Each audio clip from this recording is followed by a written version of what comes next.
بسم اللہ الرحمن الرحیم اللہم صلی علی سیدنا و مولانا محمد وعلی آل سیدنا و مولانا محمد وبارک وسلم۔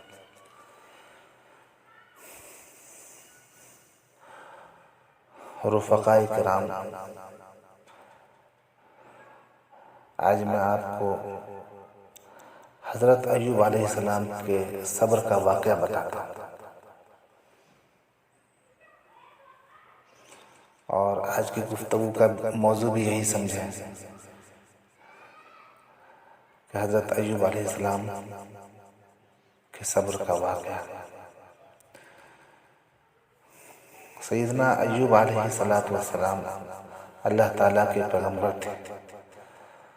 اللہ رب العزت نے ان کو مال دیا، اولاد دی، حتیٰ کہ ہر طرح کی نعمتیں دی تھی۔ شیطان کہنے لگا ان کی ساری عبادتیں اس لیے ہیں کہ ان کو دنیا کا مال و متاع ملا ہوا ہے، بھرے پورے ہیں، ذرا لے کر دیکھیں تو پھر پتہ چلے۔ اللہ رب العزت کے حکم سے ان کا جتنا مال تھا وہ سارا کا سارا کسی وجہ سے ضائع ہو گیا۔ تو شیطان کہنے لگا اولاد تو ہے، ایسی بیماری آئی کہ ان کی جتنی اولاد تھی وہ ساری کی ساری ان کی آنکھوں کے سامنے فوت ہو گئی۔ شیطان کہنے لگا صحت تو ہے، اللہ رب العزت نے ان کو جسم پر چیچک کے دانوں کی طرح دانے نکال دیے، حتیٰ کہ ان کی زبان اور آنکھوں کے سوا پورا جسم ان دانوں سے بھر گیا۔ وہ دانے اتنے بڑے زخم بن گئے کہ اس میں کیڑے بھی پڑ گئے۔ مفسرین نے لکھا ہے کہ اس بیماری میں 18 سال گزر گئے، اور ہر دن اللہ رب العزت کی طرف سے ان کے صبر کی وجہ سے ان کے درجات بلند ہوتے ہیں۔ زبان سے شکوہ اور شکایت کی کوئی بات نہ نکلی، حتیٰ کہ اگر کوئی کیڑا جسم کے زخم سے گرتا تھا وہ اس کو بھی اٹھا کر واپس رکھ دیتے تھے، کہ جب میرے جسم کو اللہ تعالیٰ نے تیری غذا بنایا تو نیچے کیوں گر رہا ہے؟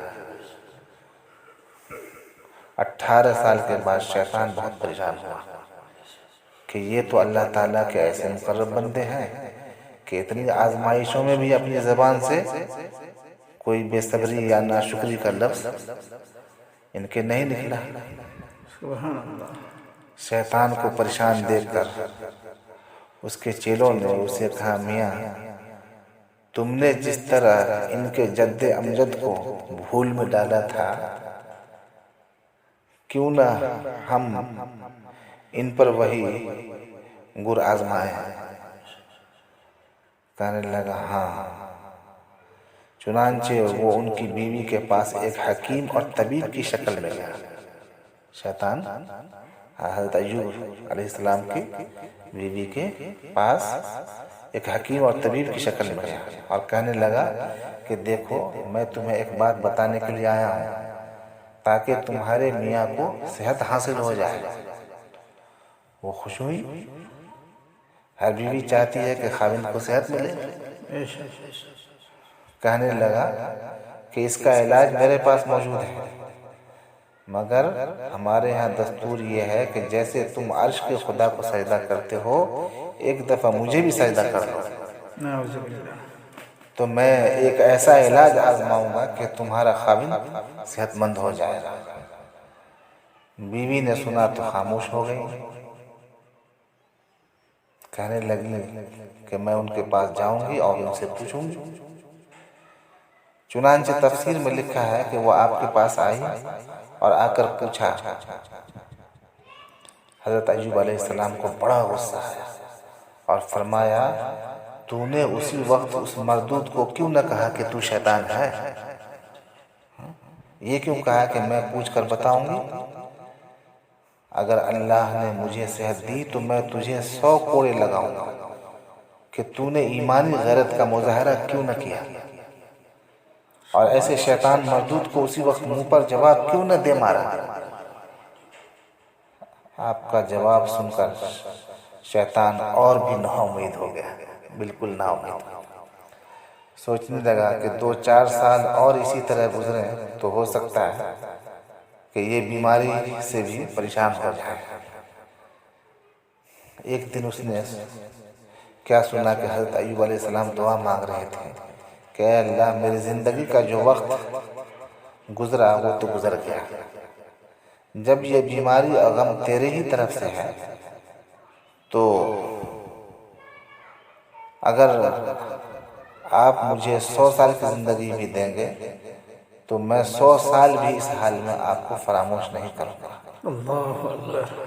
اندازہ لگاؤ، اسی لیے کہتے ہیں کہ صبر ایوب۔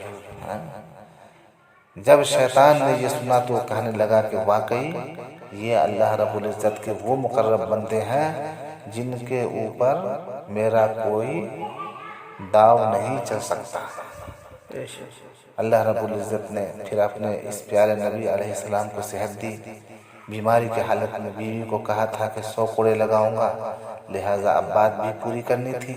اب اللہ رب العزت نے ان کی بیوی کے اوپر رحم کھایا اور حضرت ایوب علیہ السلام سے کہا کہ تم درخت کی چھوٹی چھوٹی پتلی پتلی ٹہنیاں مسواک کے برابر اکٹھی کر لو اور 100 باندھ کر اس کے جسم پر ایک مرتبہ مار دو۔ سبحان اللہ۔ اس کے جسم پر ایک مرتبہ مار دو گے تو 100 کوڑے سمجھے جائیں گے۔ اللہ کی رحمت دیکھو، یہاں سے ایک بات نکلی کہ جب پروردگار عالم کسی بندے کی غلطی اور کوتاہی معاف کرنا چاہتے ہیں تو رب کریم اس کا راستہ خود بتا دیا کرتے ہیں۔ بے شک بے شک۔ حدیث پاک میں آیا کہ اللہ رب العزت جب کسی بندے کی بخشش کرنا چاہتے ہیں تو اس کے کرامن کاتبین یعنی جو فرشتے روزانہ بدل رہے ہوتے ہیں نیکی اور برائی لکھنے والے، ان میں سے نیکی کے فرشتے تو روزانہ بدلتے رہتے ہیں مگر گناہ کے فرشتے کو نہیں بدلتے۔ وہ وہی فرشتہ رہتا ہے، چنانچہ اس کی زندگی میں نیکی کا فرشتہ روزانہ آ کے بدل رہا ہوتا ہے اور گناہوں کا فرشتہ ایک ہی رہتا ہے۔ قیامت کے دن اس بندے کے نامہ اعمال میں گناہ تو لکھے ہوں گے اور ان گناہوں پہ گواہی دینے والے کے لیے ایک فرشتہ ہوگا، جبکہ اس کی نیکیوں کی گواہی دینے کے لیے جتنے اس کی زندگی کے دن تھے اتنے ہی فرشتے کھڑے ہوں گے۔ رب کریم فرمائیں گے میرے بندے کی نیکیوں پر جب اتنے گواہ ہیں تو میں اس کے گناہوں والے ایک گواہ کو کیسے قبول کر لوں۔ اللہ سبحان اللہ۔ چنانچہ اللہ تعالیٰ فرمائیں گے جاؤ میں نے بندے کو معاف فرما دیا۔ سبحان اللہ۔